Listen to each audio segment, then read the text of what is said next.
ሐጅ የአላህ ቤት በይቱል ዓቲቅ ወይንም ጥንታዊ ቤት የመዘየር ስነ ስርዓት ነው። በየዓመቱ በሺዎች የሚቆጠሩ ተጓዦች ወይንም ሐጃጆች ራሳቸውን ዝቅ አድርገው ወደ አላህ ቤት ያመራሉ። የእርሱን ምህረትና ውዴታ ለማግኘት ተስፋ በማድረግ ከመላው ዓለም የመጡ ሙስሊሞች የአላህን ትዕዛዝ ለመፈጸም የሐጅ ስርዓቶችን ለማሟላትና በካዕባ ዙሪያ ጧፍ ለማድረግ መካን ይጎበኛሉ። የዚህ ቤት መሰረት የአላህ ወዳጅ በሆኑት በኢብራሂምና በልጃቸው ኢስማኤል አለይሂ ሰላቱ ወሰላም የተጣለ ነው። ሐጅ ተራ ጉዞ ብቻ አይደለም፣ እሱ ከእስልምና ምሰሶዎች አንዱ ነው። ነቢዩ ሰለላሁ ዐለይሂ ወሰለም እንዲህ ማለታቸው ተዘግቧል። ሆን ብሎ የሐጅ ጉዞን ያዘገየና ግዴታውን ሳይወጣ የሞተ ሰው አላህ በትንሣኤ ቀን እንደ አይሁድ ወይንም እንደ ክርስቲያን ማለትም ሙስሊም ባልሆነ ሁኔታ ይቀሰቅሰዋል ብለዋል። ይህ የሚያሳየው ሐጅ ምን ያህል ከባድና አሳሳቢ ጉዳይ እንደሆነ ነው። አቅም እያለ አሁንም የሚያዘገዩት ከሆነ እንደ ታላቅ ወንጀል ይቆጠራል። ግዴታነቱን ማስተባበል ደግሞ ሰውን ከእስልምና ያወጣል። አስፈላጊዎቹን መሰረቶች ካሟሉ በህይወቱ ቢያንስ አንድ ጊዜ ሐጅ ማድረግ አለበት። ለሐጅ ግዴታ ለመሆን አስፈላጊ የሆኑ መስፈርቶች ውስጥ የሚከተሉት ናቸው። አንደኛ ሙስሊም መሆን፣ ሁለተኛ አእምሮ ሰላም መሆን ማለትም ከእብደት ጤነኛ መሆን ማለት ነው።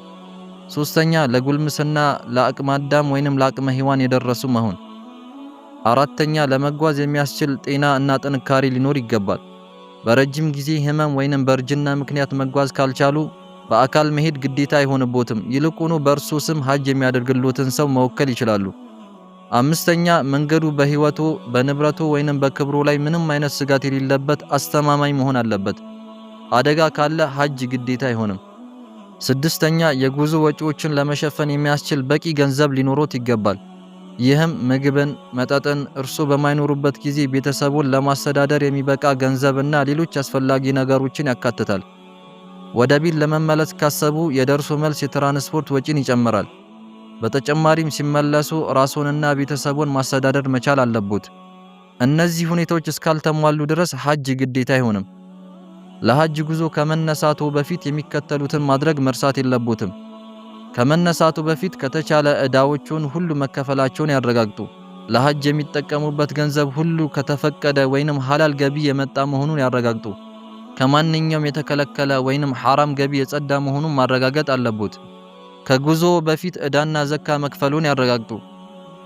በጉዞ ወቅት አንዳች ነገር ቢከሰት በሚል ኑዛዜ ይጻፉ። ከቤተሰብ ከጓደኛና ከበደሉት ማንኛውም ሰው ይቅርታ ይጠይቁ። ምክንያቱም ይህ ጉዞ አካላዊ ብቻ አይደለም፣ መንፈሳዊም ጭምር ነው። ለሐጅ ዕቃ ሲያዘጋጁ ነገሮችን ቀለል ያሉ ግን አስፈላጊ አድርጓቸው። ለምሳሌ የሐጅ ቪዛ ያለው ህጋዊ ፓስፖርት፣ የክትባት ማስረጃ፣ ለአደጋ ጊዜ የሚረዱ የአስቸኳይ ጊዜ አድራሻዎች፣ የታዘዙ መድኃኒቶችና መሰረታዊ የህክምና ዕቃዎች፣ ሽታ የሌለው ሳሙና፣ ሻምፖ ወይንም የመጸዳጃ ዕቃዎች፣ ምቹና አየር የሚያስገባ ጫማ፣ ለወንዶች ሙሉ እግር የማይሸፍን ነጠላ ጫማ፣ ለንጽህና የሚሆን ትንሽዬ ፎጣ፣ የጥርስ ብሩሽና የጥርስ ሳሙና፣ ለጥሬ ገንዘብና ለአስፈላጊ ዕቃዎች የሚሆን የወገብ ቦርሳ፣ ለወንዶች 2 ቁራጭ ያልተሰፉ ጨርቆች ለኢህራም የሚያገለግሉ፣ ለሴቶች ረጅምና ጨዋነት ያለው ልብስ፣ ለልዩ ጸሎቶች የሚረዱ የዱዓ መጽሐፍት ወይንም አፕሊኬሽኖች፣ ለመቅራት የሚሆን ቁርአን፣ በተወሰኑ ቦታዎች ላይ ለሚያድሩበት ሌሊት የሚሆን ቀላል ብርድ ልብስ ወይንም የመኝታ ከረጢት ስሊፒንግ ባግ እና የመሳሰሉ ዕቃዎችን መያዙን ያረጋግጡ። አንድ ተጓዥ ሊመርጣቸው የሚችሉ 3 የሐጅ አይነቶች አሉ። አንደኛ ሐጅ አልኢፍራድ። ይህ የሐጅ አይነት ብዙውን ጊዜ በመካ ለሚኖሩ ሰዎች ነው። ተጓዡ ሐጅን ብቻ ለማድረግ በአንድ ንያ ይነሳል። ይህም የሐጅ አይነት ከዑምራ ነፃ ወይንም ገለልተኛ ነው። ሁለተኛ የሐጅ አይነት ሐጅ አልቂራን ይባላል። ከሐጅ አልኢፍራድ ጋር ተመሳሳይ ሆኖ ተጓዡ ዑምራንና ሐጅን በአንድ ንያ የሚያከናውንበት ስርዓት ነው። የኢህራም ልብስ ለብሰው ለሐጅ አልቂራን ንያ ያደርጋሉ። ከዚያም የዑምራን ስነ ስርዓት ያከናውናሉ። የዑምራን ስነ ስርዓት ሲጨርሱ ግን በኢህራም ሁኔታ ላይ ይቆያሉ። በዙልሂጃ 8ኛው ሚና ይሄዳሉ። በ10ኛው ቀን እንስሳ ያርዳሉ። የሐጅ ስነ ስርዓት ሲጠናቀቅ ከኢህራም ይወጣሉ። ይህ የሐጅ አይነት ብዙውን ጊዜ በመካ ለሚኖሩና በዚያው መልክዓ ምድር ክልል ውስጥ ላሉ ነው። ሆኖም የሚለየው ተጓዡ ወደ ኢህራም ሲገባ የሚታረድ እንስሳን አብሮ ይዞ መምጣት ስላለበት ነው። ሶስተኛው የሐጅ አይነት ሐጅ አተመቱዕ ይባላል። ይህ የሐጅ አይነት ብዙውን ጊዜ ከመካ ክልል ውጭ በሚኖሩ ተጓዦች የሚከናወን ነው። ይህ የሐጅ አይነት የተለያዩ የአምልኮ ተግባራትን ያዘ ነው። እነሱም ዑምራ አተመቱዕና ተከታዩ ሐጅ አተመቱዕ ናቸው። በዚህ የሐጅ አይነት ዑምራ ከሐጅ በፊት መከናወን አለበት።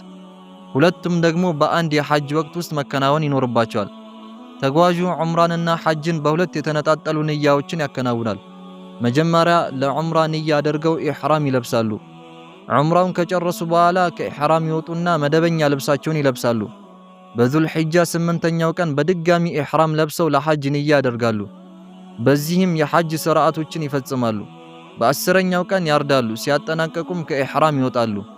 ሐጅ ተራ ስነ ስርዓት አይደለም። ነፍሱን እንደገና ለማደስ የሚያገኙት በህይወት ዘመን አንድ ጊዜ የሚመጣ እድል ነው።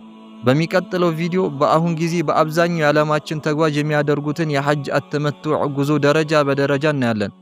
ስለዚህ እነዚህ ተከታታይ ቪዲዮዎችን በማየት አብራችሁን ቆዩ። ምክንያቱም ይህ ጉዞ አንድ ቀን የእርሱ ሊሆን ይችላል።